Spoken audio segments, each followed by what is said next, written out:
Civil engineers design roads, bridges, tunnels, dams, and airports.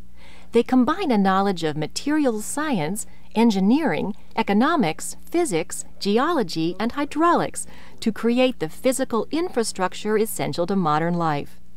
Naturally, there are numerous subspecialties. Surveying and mapping engineers identify the best sites for construction. Hydraulic and irrigation engineers focus on dams, flood control, wells, and reservoirs. Environmental engineers deal with wastewater products, garbage disposal, and recycling plants. And traffic engineers specialize in designing people-moving systems, be they underground subways, commuter railroads, or new or improved roads and highways. A bachelor's degree is the minimum educational requirement. At some universities, this is a 5-year program. But co-op, junior college, and night school options are also available.